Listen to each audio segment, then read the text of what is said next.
Es bueno estar con ustedes y como siempre vamos a seguir pensando en este libro tan bonito de Primera de Juan y vamos a seguir estudiando, pensando y quiero decir al inicio que este estudio para mí ha sido una bendición personal. Entonces, gracias por la oportunidad de compartir algo de la palabra de Dios y vamos a leer entonces esta noche en Primera de Juan y vamos a leer capítulo 3 esta noche.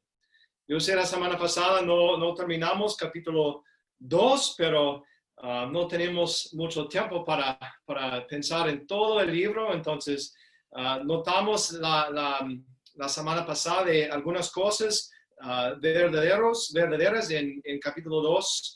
Y al final del capítulo habla de personas que están contra de la verdad, el anticristo y cosas así. Pero esta noche no vamos a pensar en capítulo 2, pero en capítulo 3.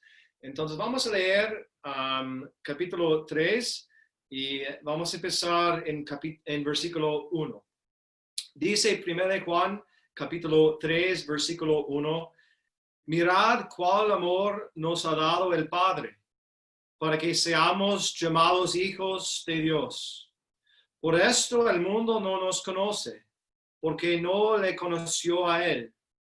Amados, ahora somos hijos de Dios, y aún no se ha manifestado lo que hemos de ser. Pero sabemos que cuando Él se manifieste, seremos semejantes a Él, porque le veremos tal como Él es. Y todo aquel que tiene esta esperanza en Él, se purifica a sí mismo, así como Él es puro. Todo aquel que comete el pecado infringe también la ley, pues el pecado es infracción de la ley. Y sabéis que Él apareció para quitar nuestros pecados, y no hay pecado en Él. Todo aquel que permanece en Él no peca. Todo aquel que peca no le ha visto ni le ha conocido. Hijitos, nadie os engañe. El que hace justicia es justo, como Él es justo. El que practica el pecado es del diablo, porque el diablo peca desde el principio. Por esto apareció el Hijo de Dios para deshacer las obras del diablo. Todo aquel que es nacido de Dios no practica el pecado, porque la simiente de Dios permanece en él. Yo no puedo pecar, porque es nacido de Dios. En esto se manifiestan los hijos de Dios y los hijos del diablo.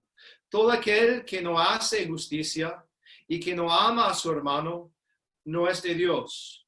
Porque este es el mensaje que habéis oído desde el principio, que nos amemos unos a otros. No como Caín, que era del maligno y mató a su hermano. ¿Y por qué causa le mató? Porque sus obras eran malas y las de su hermano justas. Hermanos míos, no os extrañéis si el mundo os aborrece.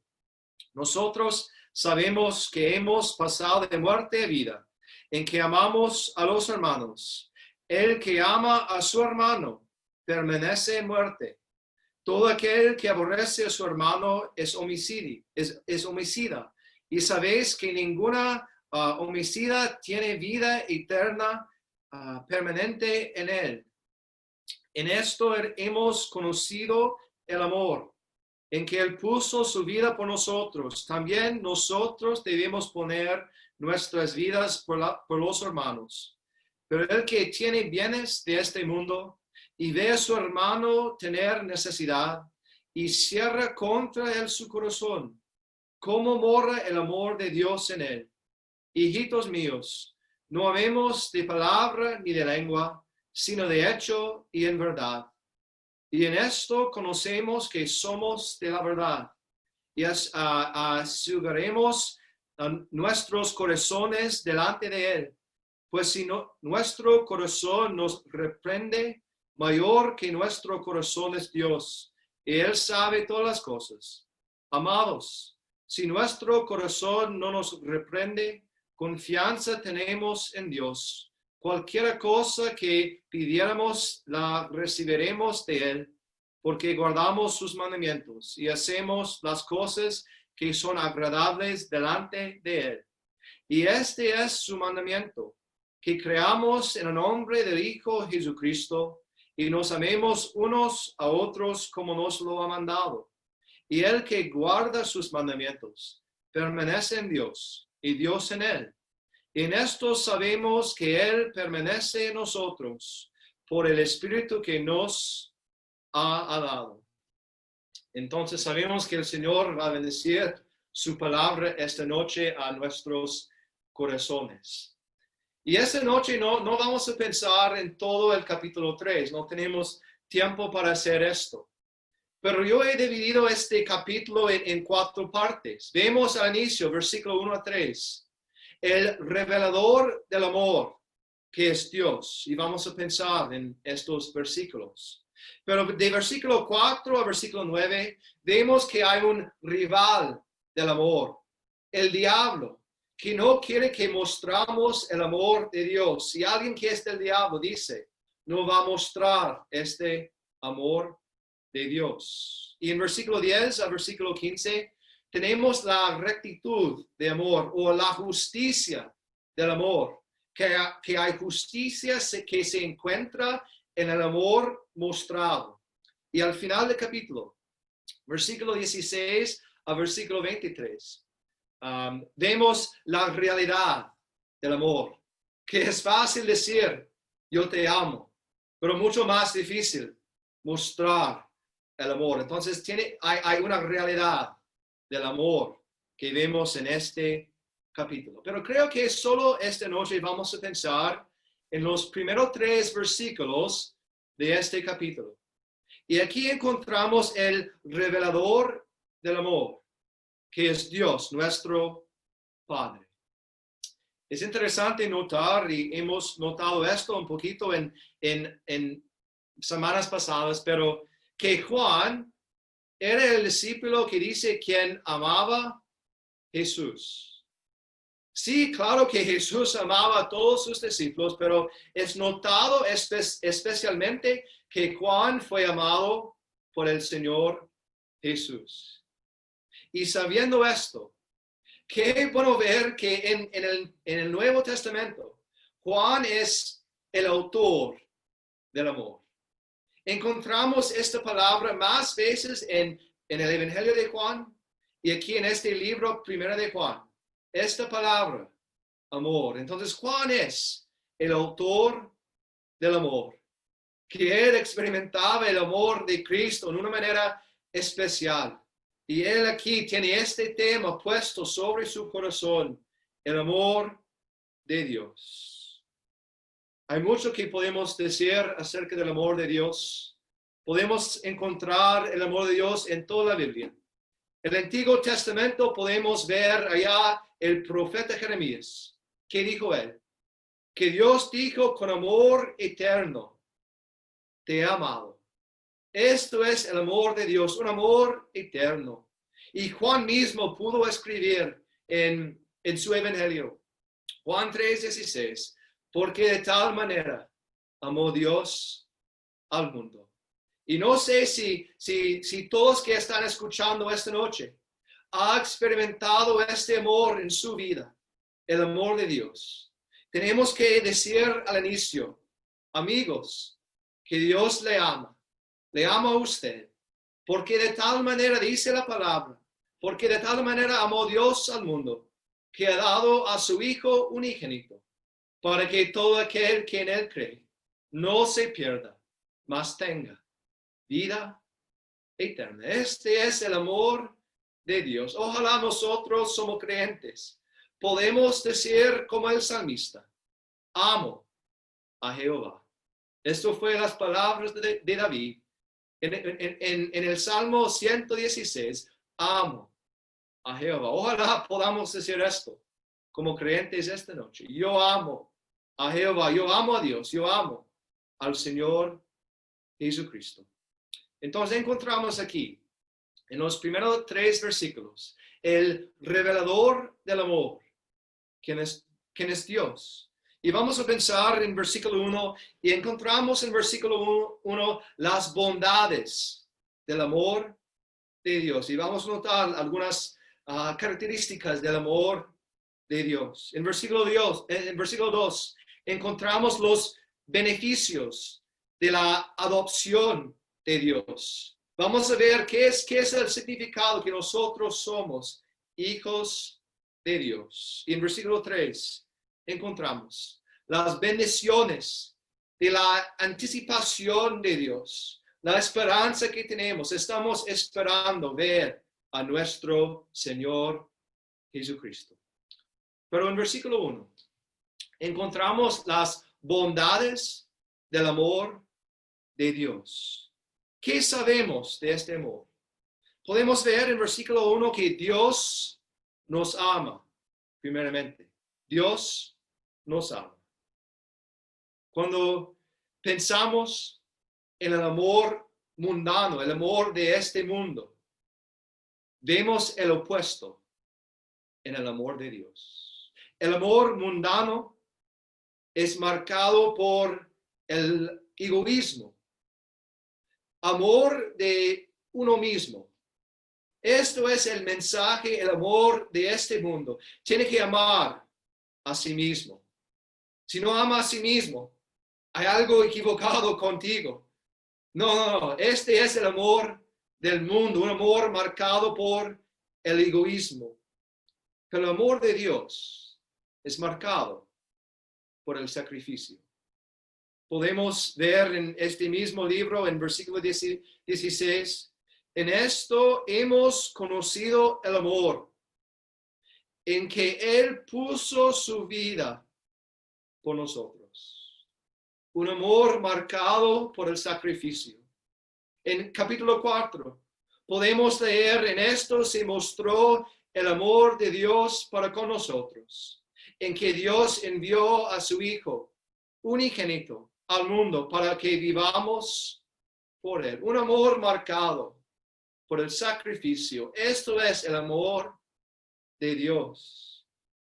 El amor mundano, el amor de este mundo, es marcado por la avaricia.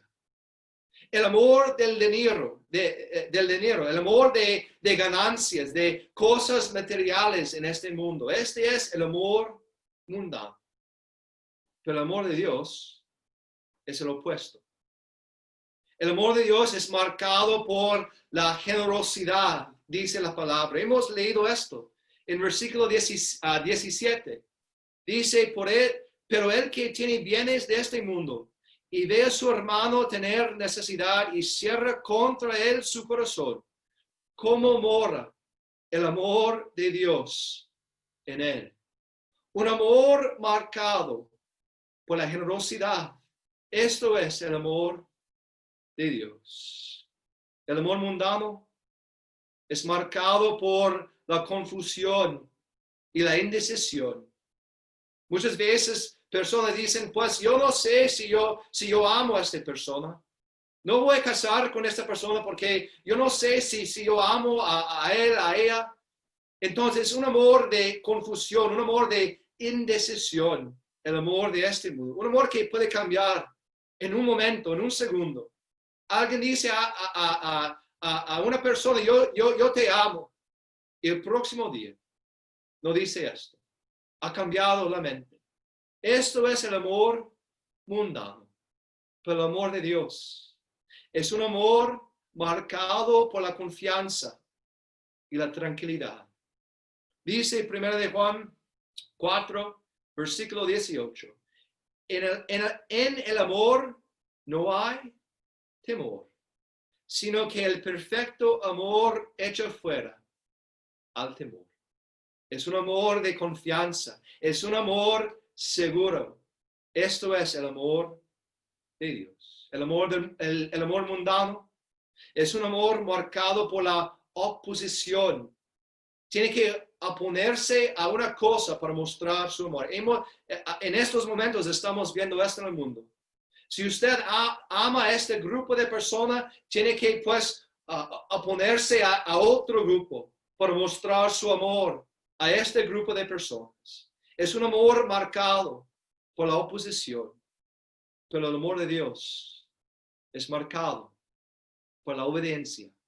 La obediencia, dice 1 Juan 2, pero el que guarda su palabra, en este verdaderamente el amor de Dios se ha perfeccionado. Esto es el amor de Dios. El amor mundano es un amor secular, un amor de este mundo que ama las cosas de este mundo.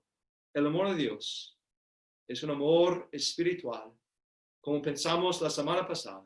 No améis el mundo ni las cosas que están en el mundo. Si alguno ama el mundo, el amor del Padre no está en él.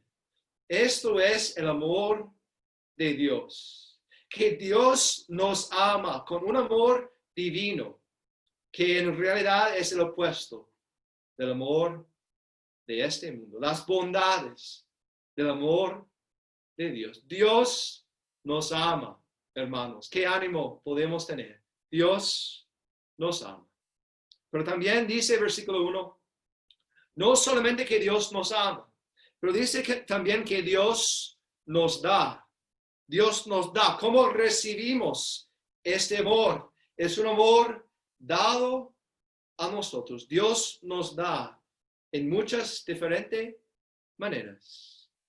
¿Qué es la mayor cosa que usted ha recibido en su vida? Una herencia tal vez de un abuelo, de una abuela. Yo hace algunos años, 3 años ahora, se falleció mi abuelo, el padre de mi papá. Y él no tenía mucho, mi abuelo, pero él me dejó una cosa tan especial, con mucho valor para mí. Fue una medalla de guerra que mi bisabuelo ganó en la Primera Guerra Mundial. Él peleaba por Escocia y ganó una medalla de actos de coraje en Francia. Peleaba por 4 años en la Primera Guerra Mundial. Y eso es la única cosa que yo recibí de mi abuelo. Y para mí es una cosa tan valiosa. Es la historia de mi linaje. Y para mí es una cosa que fue dado a mí, que tiene mucho valor. Pero aquí encontramos, no sé la respuesta suya de esta pregunta, pero aquí vemos la mejor cosa que podamos recibir es el amor de Dios. Un amor dado a nosotros. Dios es un Dios que da. Y vemos aquí el otorgamiento de su amor. Podemos pensar que Dios dio, que Dios da a su Hijo. Vemos esto en el Nuevo Testamento. Lucas 1, ¿qué fue la promesa? Cuando Cristo iba a nacer, dice Lucas 1, este será grande y será llamado Hijo del Altísimo, y el Señor Dios le dará el trono de David. Eso fue una promesa de Dios, que Dios dará a su Hijo el trono de David. Pero sabemos también en Juan 13, no solamente el trono fue prometido, pero Cristo mismo dice en Juan 13, sabiendo Jesús que el Padre le había dado todas las cosas en sus manos. No solamente el trono. Dice Juan 13 que Dios dio todas las cosas a su Hijo. Dios es un Dios que da, que dio a su Hijo. Pero sabemos también en Juan 18 que Jesús dijo, la copa que el Padre me ha dado, no la he de beber. Dios dio el trono, o dará el trono de su Hijo. Él da todas las cosas, pero también Dios dio a su Hijo la copa de su ira. Y por medio que Cristo tomó esta ira sobre sí mismo, nosotros podemos ser salvos. Dios es un Dios que da, que dio a su Hijo, pero también Dios nos da a nosotros también. Romanos 5 nos habla del Espíritu de Dios que fue dado por medio del Padre. Un espíritu de poder, de amor, de dominio propio. Es un espíritu de sabiduría y revelación en el conocimiento de Él, dice la palabra de Dios. Dios no solamente nos salvó, pero nos dio su espíritu.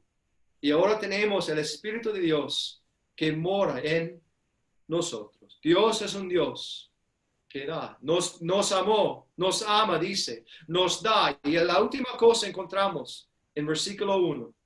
Es Dios, que Dios es un Dios que nos adopta.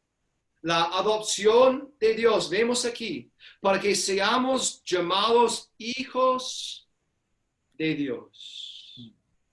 Muchas veces, no sé, allá en Colombia o donde usted vive, pero aquí en Costa Rica, muchas veces cuando usted comparte el evangelio con una persona, muchas veces dicen, pues, todos nosotros somos hijos de Dios. Somos hijos de Dios, todos. Pero esto no es lo que enseña la Biblia a nosotros. Habla de un tiempo antes que éramos hijos de Dios. Antes de la adopción de Dios, ¿qué encontramos? Dice Efesios 2, en los cuales anduvisteis en otro tiempo, siguiendo la corriente de este mundo, conforme al príncipe de la potestad del aire, el espíritu que ahora opera en los hijos de desobediencia. Estos versículos en Efesios 2 nos habla de cómo éramos antes de la adopción de Dios. Dice, habla de cómo andábamos.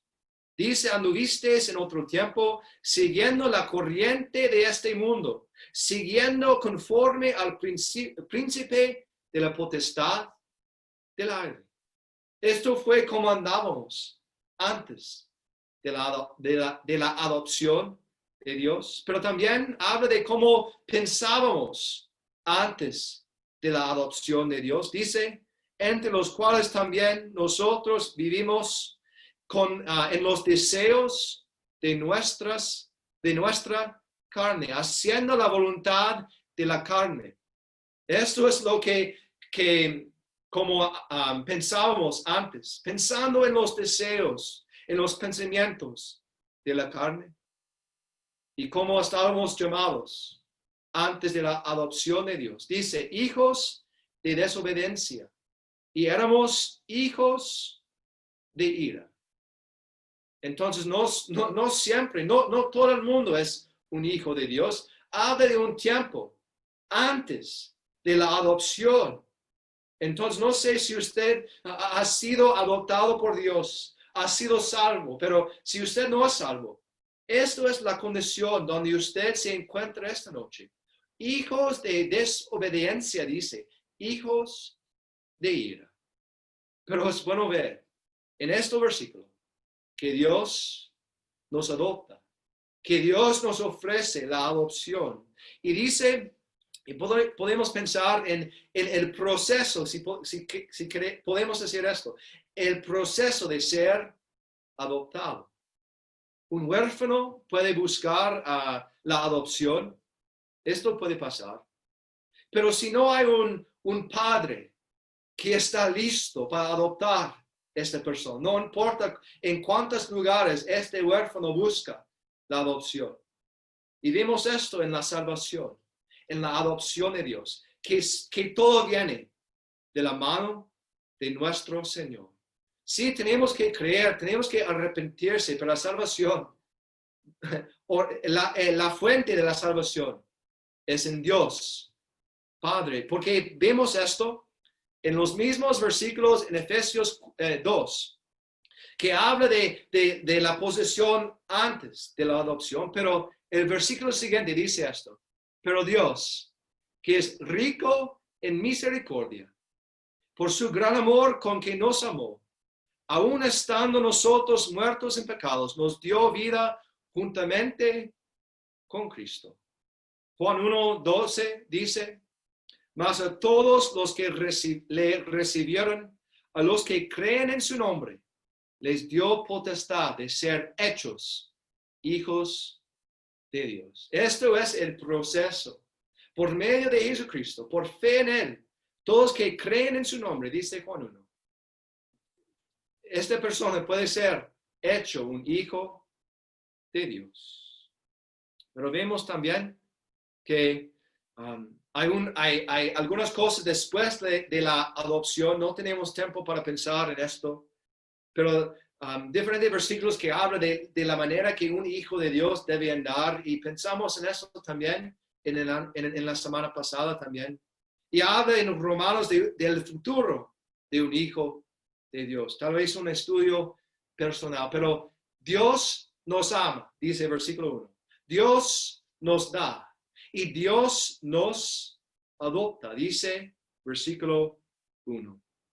Pero esto dice el mundo por esto el mundo no nos conoce, porque no le conoció a él. Podemos pensar en versículos de Juan que habla, en el mundo estaba y el mundo por él fue hecho, pero el mundo no le conoció.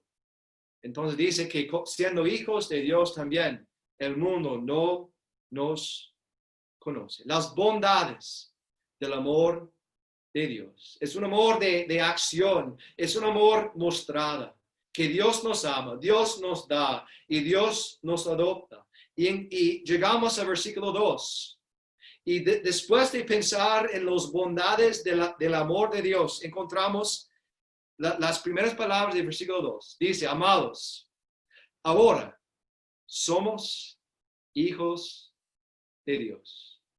Tal vez este versículo es uno de los versículos mejores que una persona, después de ser salvo, el momento después de la salvación, puede leer este versículo. Amados, ahora nosotros somos hijos de Dios. Y vemos aquí rápidamente 4 grandes esperanzas futuras por el Hijo de Dios.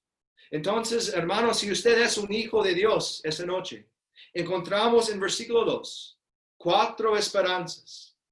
Y tal vez en estos momentos, cuando no parece que hay mucha esperanza en el mundo, encontramos aquí en la palabra de Dios que hay esperanza para el Hijo de Dios. Primeramente dice, versículo 2, aún no se ha manifestado lo que hemos de ser.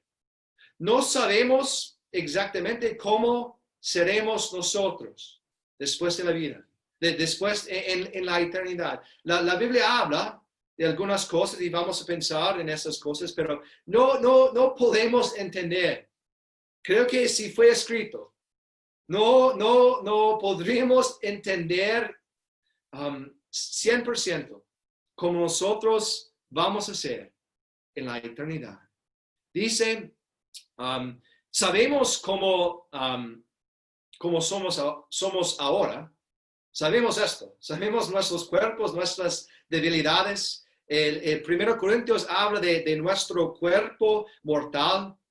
Dice, se siembra en corrupción, se siembra en deshonra, se siembra en debilidad, se siembra cuerpo animal. El primer hombre es la tierra terrenal. Y dice, traído la imagen del terrenal. Entonces tenemos como Adán, el primer Adán. Somos marcados en este cuerpo. Tenemos pues las marcas del pecado en el cuerpo. Por esto vamos a morir. Porque en nuestros cuerpos tenemos las marcas del pecado. Entonces dice, aún no se ha manifestado lo que hemos de ser.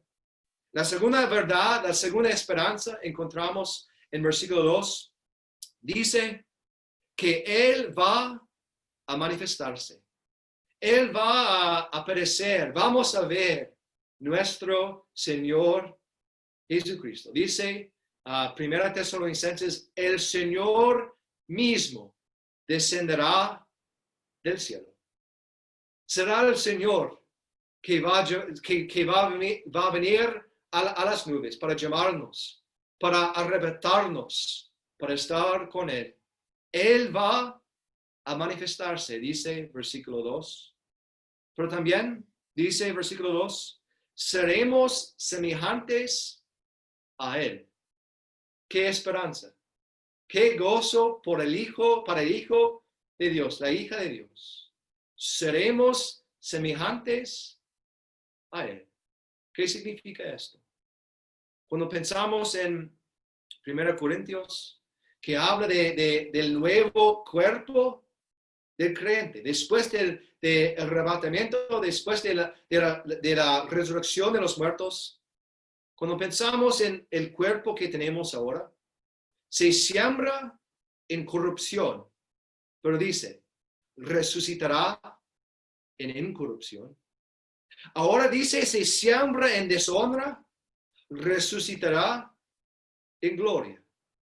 Se siembra en debilidad y tal vez, hermanos, esta noche y usted tiene una enfermedad, tiene una debilidad de su cuerpo que usted ha sufrido con esta enfermedad por años, yo no sé. Pero hermano dice, se siembra en debilidad, resucitará en poder. No vamos a sufrir con nuestras debilidades. Resucitará en poder. Se siembra cuerpo animal, dice 1 Corintios. Resucitará cuerpo espiritual. Vamos a ser semejante a Él, dice la palabra de Dios. Y la última cosa en versículo 2. No solamente seremos semejantes a Él, esto sería una bendición, un gozo, un beneficio de ser un hijo de Dios. Pero imagínese, si usted se ha cambiado y está en los cielos por toda la eternidad, gozando que yo soy semejante a mi Salvador, pero sin ver a Él. No dice que solamente seremos semejantes a Él. Dice también, le veremos tal como Él es. ¡Qué esperanza! ¡Qué gozo para el Hijo de Dios! Que vamos a ver a Él. Dice, tal como Él es. No sé qué vamos a decir cuando vemos a Él. Tenemos un ejemplo de un hombre que se llamaba Tomás. Después de ver su Salvador resucitado, ¿qué dijo Tomás? Señor mío y Dios mío. ¡Qué esperanza, hermanos! Por cada hijo de Dios seremos semejantes a Él y le veremos tal como Él es. Entonces vemos los beneficios de la adopción de Dios en versículo 2. Grandes esperanzas que tenemos siendo hijos de Dios. Pero para terminar, versículo 3. Vemos aquí las bendiciones de la anticipación de Dios. Siguiendo pensando en la venida, cuando vamos a ver a nuestro Señor, dice, y a todo aquel que tiene esta esperanza en Él. ¿Cuál esperanza? Las esperanzas que encontramos en versículo 2. Que Él va a manifestarse, que seremos semejantes a Él. Teniendo esta esperanza, dice el versículo 3, se purifica a sí mismo, así como Él es puro. Tenemos una esperanza. No debe estar un hijo de Dios que dice, yo no tengo esperanza. Hermanos, tenemos una esperanza, dice la palabra de Dios. 1 Pedro nos cuenta que es una esperanza viva. Hebreos nos cuenta que es una esperanza superior que la ley. En Tito encontramos es una esperanza bienaventurada. Es nuestra esperanza. Pero aquí tenemos también una exhortación.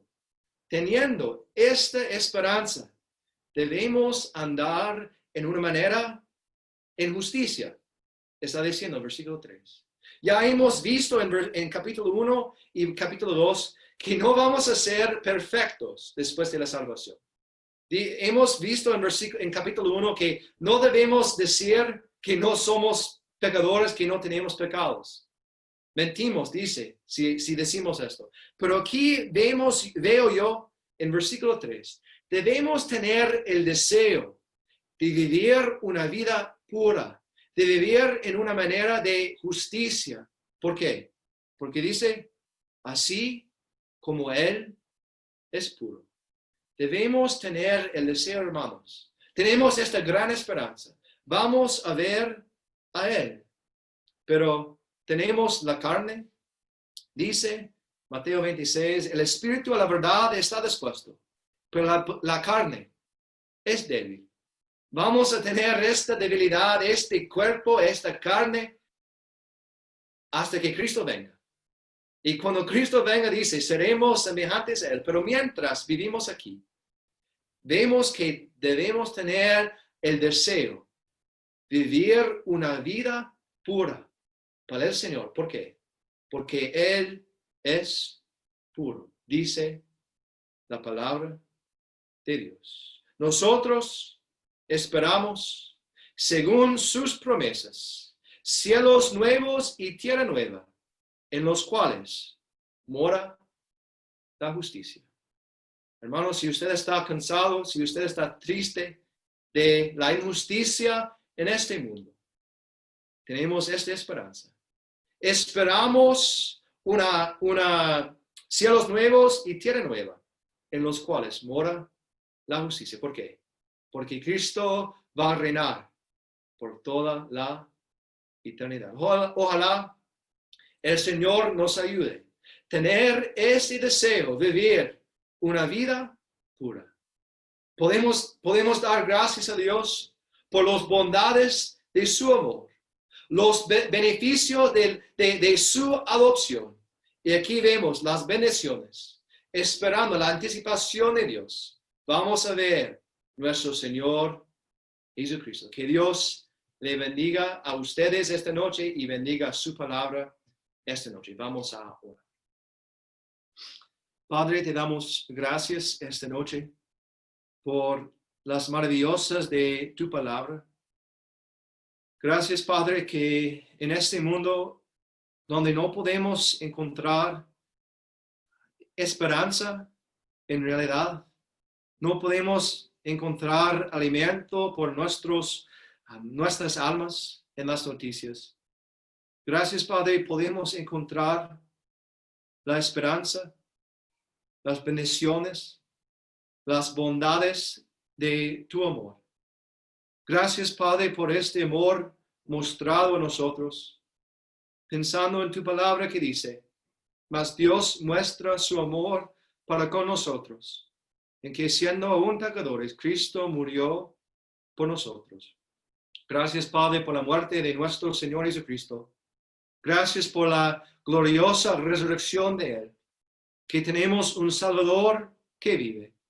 Y un día, y puede ser hoy, como hemos leído esta noche, Él va a manifestarse, vamos a ver a Él y seremos semejantes a Él por toda la eternidad.